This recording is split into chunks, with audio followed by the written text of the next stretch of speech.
오늘 신명기 74번째 강해 시간입니다. 새벽에 이렇게 신명기 말씀을 조금씩 강해해서 듣지 않으면 언제 이 말씀을 다 들어보겠어요. 이 하나님의 백성들이 장차 가나안 땅에 들어가서 하나님의 나라를 건설하여서 살아야 되는데, 하나님의 백성들이 만들어가야 될 사회의 모습은 어떤 사회여야 하는가, 그 사회에서 어떤 법을 지키며 살아야 되는가, 이 굉장히 중요한 말씀이고, 오늘 우리에게도 문자적으로 적용되지는 않지만 이 원리가 우리 사회 그대로 적용이 됩니다. 한국교회에서 예수 믿고 그냥 이제 죄사함 받고 구원받는 것까지는 끝내버리고, 교리는 거기서, 그 다음에 예수 잘 믿어서 돈 많이 벌고 건강하고 성공해서 잘 먹고 잘 살다가 죽어서 천국 가자, 이거 외에는 이게 한국 기독교인들의 대부분이 별로 관심이 없어요. 하나님 말씀에. 이것은 상당히 심각한 문제를 일으킵니다. 나중에 하나님 앞에 갔을 때. 왜? 하나님은 분명히 우리가 이렇게 살아야 된다고 성경 말씀을 주셨어요. 66권은. 그래서 우리가 열심히 공부하고 설교 듣고 묵상해서 말씀대로 살아야 되는데, 나중에 하나님 앞에 가니까 하나님 말씀대로 하나도 안 살았어. 나 몰라서 그랬는데요. 그럼 넌 뭐 했냐 평생? 내가 하나님 말씀 이렇게 다 줬는데 넌 뭐 했냐? 큰일 납니다. 나중에 하나님 앞에. 마태복음 7장에 보면 하나님 나라에 들어가지 못하는 상당수의 사람들이 나와요. 왜? 내가 하나님 말 이름 귀신도 쫓아냈는데요, 성찬식에도 참여, 예배도 하고 선지자 노릇까지 했는데요, 선지자 노릇 했다는 건 목사했다는 거 아닙니까? 예? 근데 주님이 난 너를 도무지 알지 못한다. 다 천국 전체 참여하지는 못해요. 왜? 불법을 행한 자들이라 그랬습니다. 믿지 않은 자들이라 그러지 않고 불법을 행한 자들. 믿는다 했지만 불법을 행한 자들은 자기 마음대로 산 사람이에요. 분명히 성경 66권 주셨는데. 그래서 우리가 이 말씀을 하나하나 묵상해서 말씀대로 살면 여러분에게 복이 있어요. 복이. 금생과 내생의 복이 있습니다. 자, 오늘 이 말씀을 가지고 어제도 제목을 그렇게 정했는데, 사랑과 정의가 살아 숨쉬는 사회를 만듭시다. 오늘도 그 투입니다. 투. 그러려면 우리가 어떻게 되느냐? 어제도 이제 여러 가지 말씀을 증거했는데, 지금 오늘도 여러 가지 규례의 말씀이 나옵니다. 21장부터 계속, 그죠? 21장부터 다양한 말씀들이 나오는데, 이스라엘에게 주신 사회법들은 상당 부분이, 전부는 아니지만은 상당 부분이 가난하고 힘없는 사람들의 인권과 권익을 보호하는 데 초점이 맞춰 있다는 걸 알아야 돼요. 하나님의 백성들이 이렇게 한 사회를 이루어가는데 전부는 아닙니다. 상당 부분이 가난하고 힘없는 사람들의 인권과 권익을 보호하는 데 그 초점이 맞춰 있어요. 그러니까 하나님의 관심이 이 땅에 살아가는 가난하고 소외되고 힘없는 사람들의 그 권익과 인권, 존엄성, 이런 것을 지켜주는데 하나님의 관심이 굉장히 많다는 걸 보여줘요. 그래서 우리가 이 사회를 이루고 헌법을 만들고 법을 만들고 이렇게 살아갈 때에 이 말씀을 명심하는 것이 굉장히 중요합니다. 우리 그리스도인, 법을 만드는 사람이나 법을 집행하는 사람이나 그 법을 지켜야 되는 사람이나 다 하나님의 말씀대로 살아야 돼요.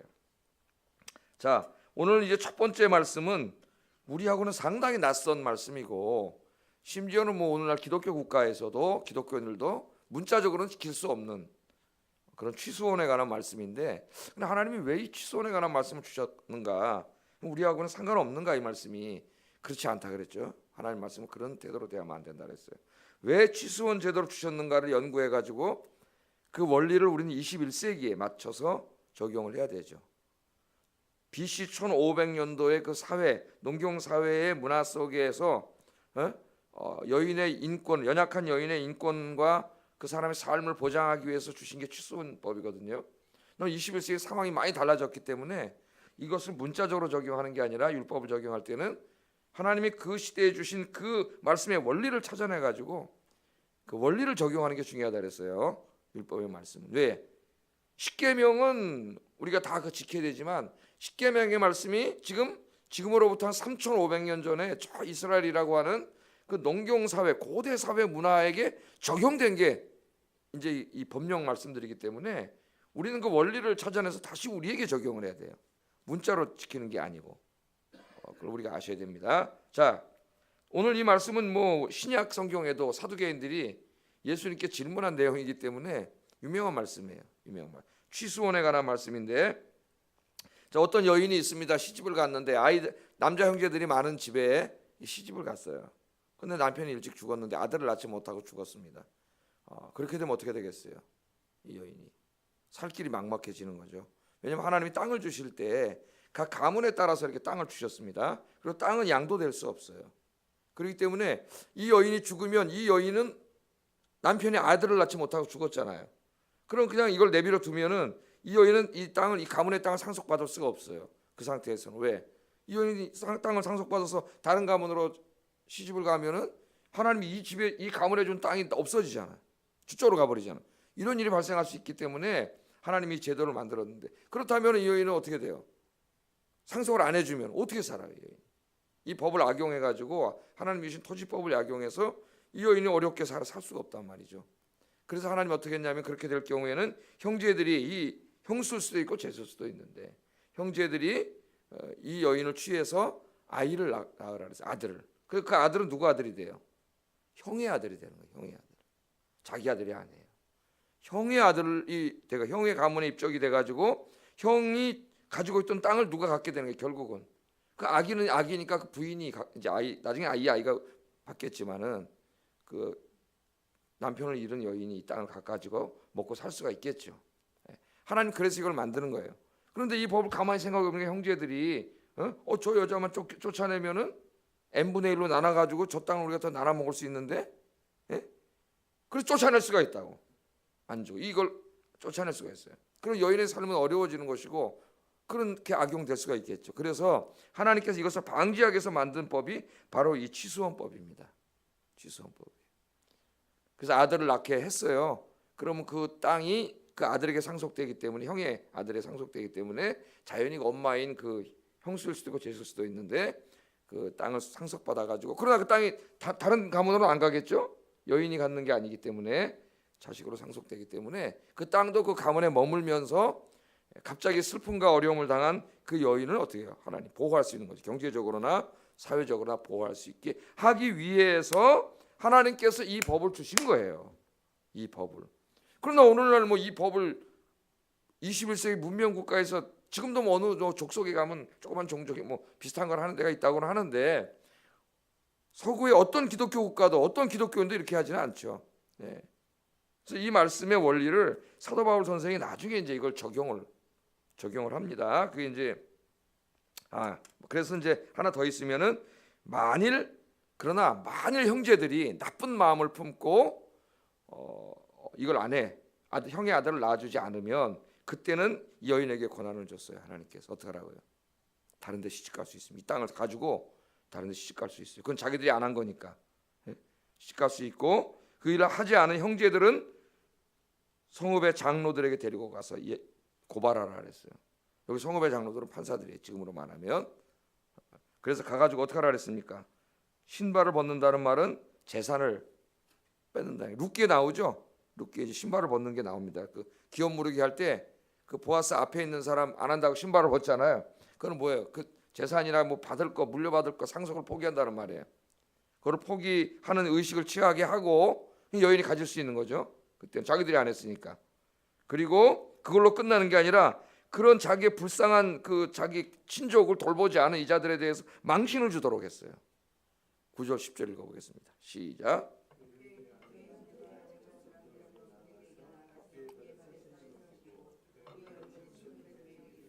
그의 형제의 집을 세우기를 즐겨 아니하는 자에게는 이같이 할 것이라 하고 이스라엘 중에서 그 이름을 신벗김 받은 자의 집이라 부를 것이니라. 그런 가문은 망신을 당하고 침을 뱉고 치욕스러운 일을 하는 거죠. 자기의 어렵게 된 형이나 동생의 아내를 돌보지 않는, 친족을 돌보지 않는 자, 그래서 신발 벗김을 받은 자, 낙인이 딱 찍힌 그 동네에서 저런 나쁜 놈들 그럴 거 아니에요. 사람들이 그렇게 되도록 하셔서 이걸 다 지키도록 하나님께서 누구를 위해서 한 거죠? 다 이게 지금 첫째는 하나님 토지법, 가문에서 가문으로 토지가 왔다 갔다 하면은 나중에 땅 없는 집이 생기고 나중에 그렇게 됩니다. 이 사람들이 죄를 져가지고 그걸 주면 안 되네. 나봇이 목숨을 걸고 자기 포도원을 지키잖아요. 아방이 뺏어갈라 그래도 안 주죠. 하나님 주신 거 줄 수가 없어요. 그 토지법을 지켜야 모든 이스라엘 사회가 평등한 사회가 돼요. 빈부가 생기지 않는데 나중에 선지자 시대에 오면 이제 막 못된 짓에서 뺏어가가지고 빈부 차이가 엄청 심해지고 우리나라처럼 토지의 70%를 3%의 부자들이 다 가지고 있고 이상한 일이 벌어졌어요. 나중에 이사야 5장에 가면은 가옥에 가옥을 더하고 토지에 토지에 더 전토에 전토를 더하는 자에게는 하나님의 심판이 있을지어다. 투기꾼들에 대해서 하나님 심판의 메시지가 나오잖아요. 오늘날 많은 기독교인들이 투기를 하는데 하나님의 심판의 메시지가 선포됐다는 걸 몰라. 돈 버는 것만 알아가지고. 자, 그걸 지키고, 두 번째는 이 어렵게 된 경제적으로나 살 길이 막막한 이 여성의 어떤 삶을 하나님이 지켜주시는 거죠. 그건 제가 이걸 읽으면서 무릎을 치게 됩니다. 어제도 야, 하나님은 너무 지혜로우시다. 이걸 흑백 논리에 빠지면 이런 해결책이 나올 수가 없습니다. A냐 B냐, 우린 검은색이냐 흰색이냐 맨날 이러면 싸움밖에 할 게 없어요. 항상 제3의 길을 찾는 지혜가 필요하다 그랬죠. 그래서 제가 제일 쉬운 게 뭐예요? 엄마는 창문 닫으라고, 아버지는 창문 열으라고. 예? 그럼 나는 어떻게 해야 돼? 닫아야 돼, 열어야 돼. 이렇게 흑백 논리에 빠지면 해결책이 없다 그랬죠. 제3의 길은 모기장을 치면 된다 그랬죠. 모기장. 근데 하나님의 이 말씀을 읽어보면 이런 경우 어떡하지? 그런데 하나님은 싹 모기장을 치는 제3의 기가 막힌 지혜를 주셔요. 그래서 여러분 기도 많이 하시고 성경 많이 읽으시면 다툴 일이 없는 것 같아요. 왜? 하나님이 지혜를 주세요. 지혜.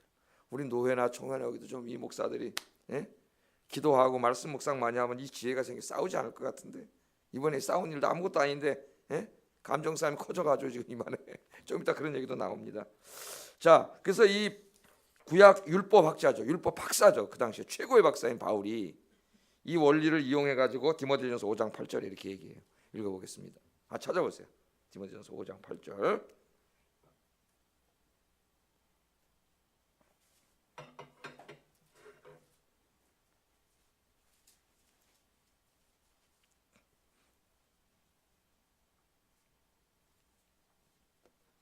디모데전서 5장 8절 읽어보겠습니다. 시작. 누구든지 자기 친족 특히 자기 가족을 돌보지 아니하면 믿음을 배반한 자요 불신자보다 더 악한 자니라. 아멘. 그래서 오늘 이 말씀을 읽으면서는 우리가 어떻게 적용해야 되냐면 오늘 이 말씀으로 적용해야 됩니다. 우리 주변에 이제 형제들도 자라다 보면 다 결혼해서 가정을 이루고 그리고 살다 보면 좀 잘 사는 형제도 있고 못 사는 형제도 있고 저희 아버님 어머님 이제 우리 아버지는 뭐 형제가 거의 이북에 있기 때문에 잘 모르죠. 어머니 형제들도 보면은 어떤 분은 다 돌아가셨지만 외삼촌이 저 워커힐의 총 책임자가 외삼촌이 됐지만 우리 어머니는 아버지가 망해가지고 너무 어렵게 한 형제인데도 너무 차이가 나는 이렇게 차이가 날 수가 있죠. 너무 차이가 나다 보면 형제간에도 잘 교류가 되지 않아요.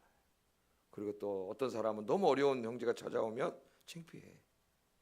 자기는 이 상류층하고 놀고 있는데 허름한 사람이 찾아오면 창피해. 이게 잘 되지가 않고 옛날에 형제가 9명, 8명 막 이렇게 있기 때문에 더 잘 안 되죠. 어떻게 해야 돼? 한 가족, 형제, 친족 어려운 사람을 어떻게 해야 돼요? 몰라라 하면 안 됩니다.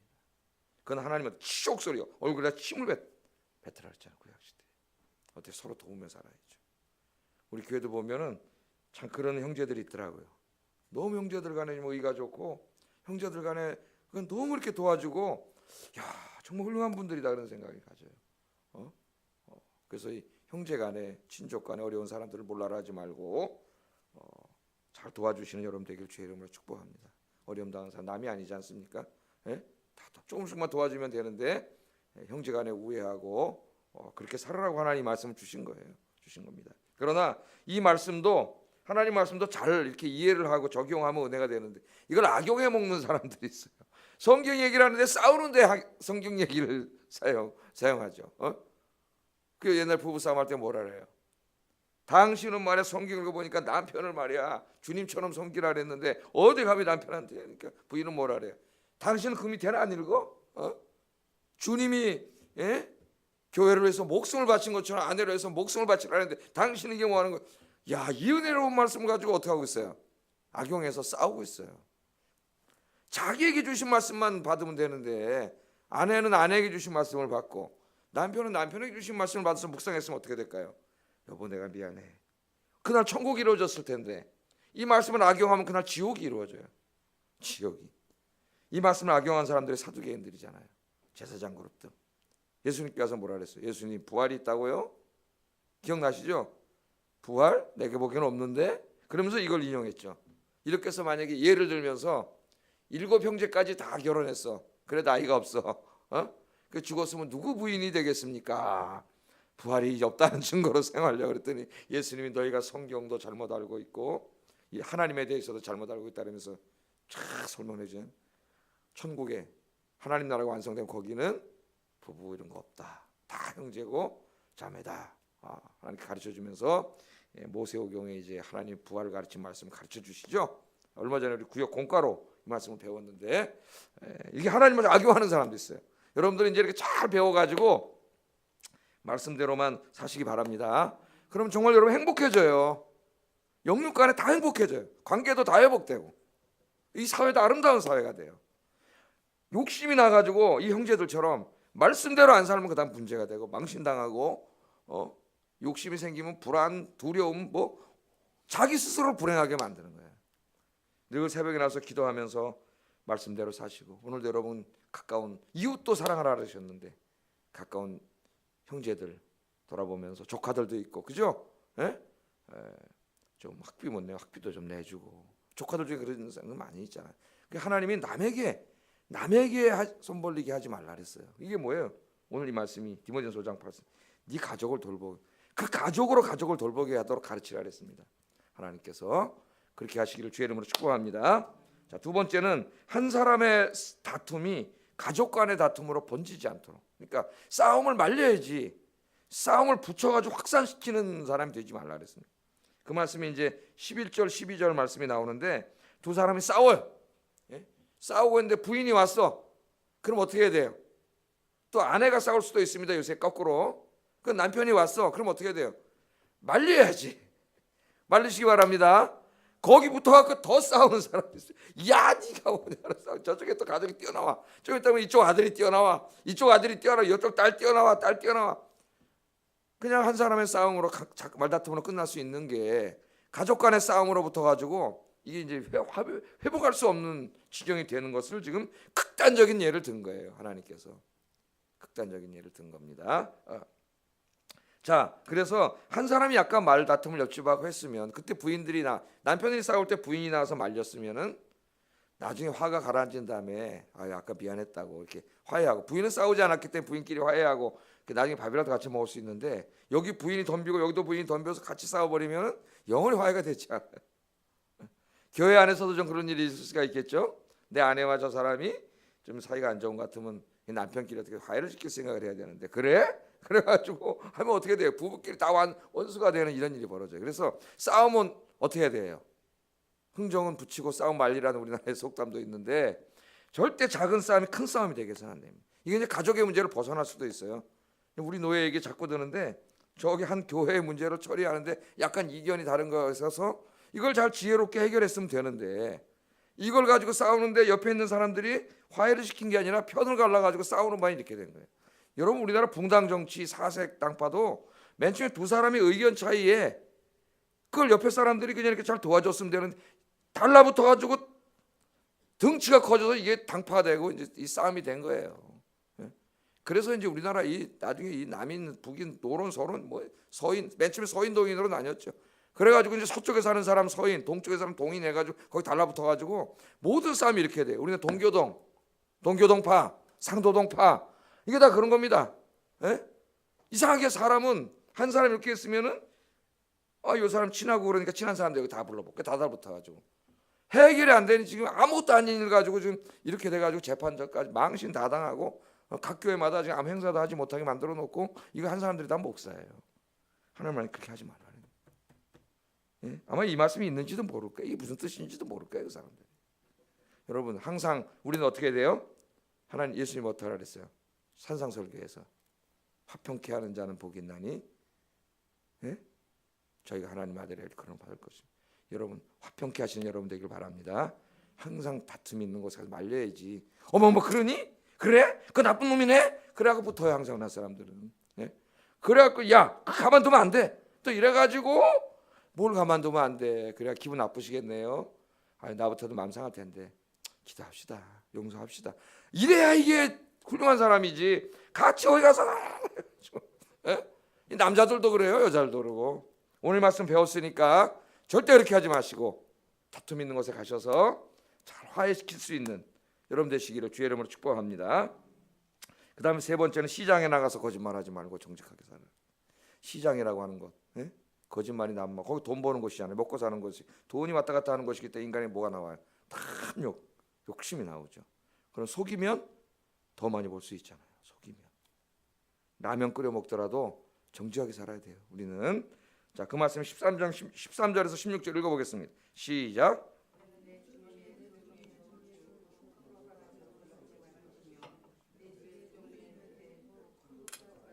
두지 말 것이요 오직 온전하고 공정한 저울추를 두며 온전하고 공정한 뒤를 둘 것이라. 그리하면 네 하나님 여호와께서 내게 주시는 땅에서 네 날이 길리라. 이런 일들을 행하는 모든 자, 악을 행하는 모든 자는 네 하나님 여호와께 가증하니라. 아멘. 저울추하고 뭘 속여? 거짓말로. 옛날에 도량형이죠 다. 저울추하고 대박. 예? 그래서 내가 물건을 살 때는 물건을 속여서 더 많이 받을 수 있는 저울추를 쓰고, 팔아먹을 때는 또 저울추 2개를 주머니에 있다 하나를 싹 쏘게 가지고 더 적게 주는 저울추를 쓰고, 대박도 마찬가지고. 제가 가끔 얘기하잖아요. 쌀 싹 쓸어다가 옛날에 대박 쌀 사봤죠. 부자들에서 안 사보신 거예요. 저는 사봤어요. 쌀 좀 사라. 대두 한 대 사와라. 소두 한 대 사. 대두 한 대 사와라. 그러면 대두 한 대 사러 가자. 대두 이만한 나무통이 있는데 쌀을 이렇게 아주 그 도둑놈들이잖아요. 쌀 장수들이 쌀을 이만큼 해가지고 싹 깎아서 탁 주잖아요. 그 발로 탁 차면 어떻게 돼? 밑으로 쑥 내려간다. 네, 그 공기가 들어가 있기 때문에 그래서 속이는 거죠. 그게 다.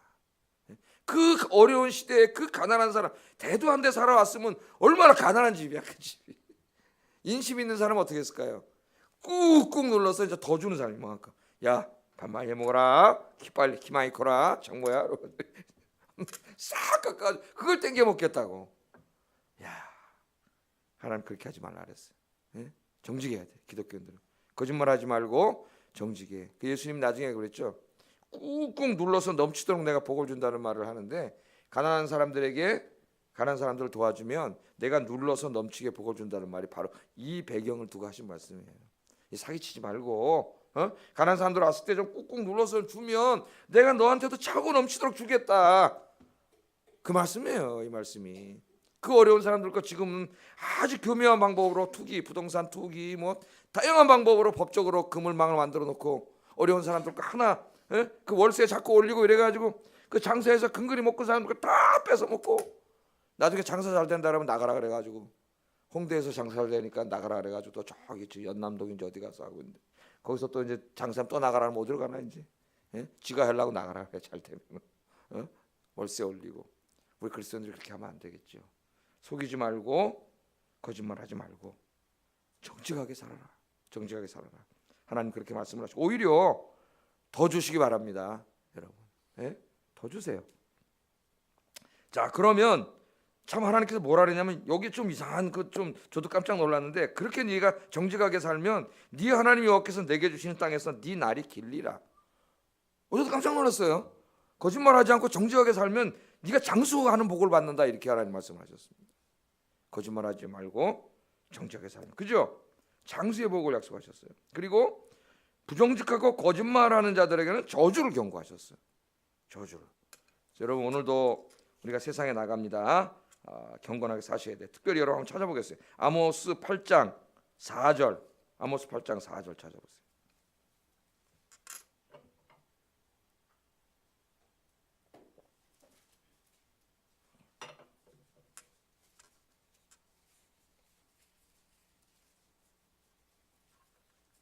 (4절부터) (7절까지) 아모스 8장 4절부터 7절 한번 읽어볼까요? 가난한 자를 삼키며 땅에 힘없는 자를 망하게 하는 자들아, 이 말을 들으라. 너희가 이르기를 월삭이 언제 지나서 우리가 곡식을 팔며 안식일이 언제 지나서 우리가 밀을 내게 할꼬. 에바를 작게 하고 세계를 크게 하여 거짓 저울로 속이며 은으로 힘없는 자를 사며 신한 켤레로 가난한 자를 사며 찌꺼기미를 팔자 하는도다.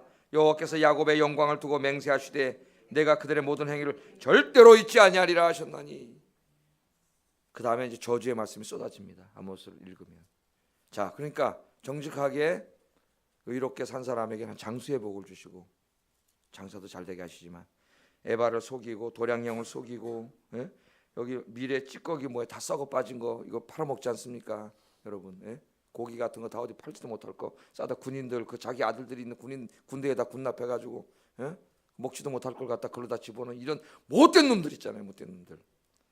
하나님이 절대로 있지 않는다 강조했어요. 하나님 다 보고 계세요. 큰 징벌이 있습니다. 그래서 우리는 정직하게 살아야 돼요. 우리 뉴스에서 음식 갖고 장난치는 분들도 많이 나오잖아요. 하나님의 큰 징벌이 있어요. 하나님 보고 계십니다. 마지막으로 아말렉에 대한 말씀이 아말렉. 왜 아말렉에 관한 말씀은 잘 문맥이 안 맞는 것 같은데 여기도 중요한 게 있어요. 아말렉이 행한 일을 잊지 말라 그랬어요.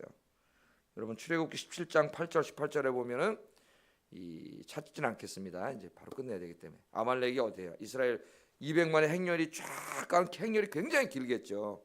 그럼 제일 뒤에는 누가 쳐져 있어요? 여성들, 임산부들, 어린아이들, 노인들, 병든 사람들, 약한 사람들이 있는데 이 아말렉이 사막의 도적놈들 아니에요?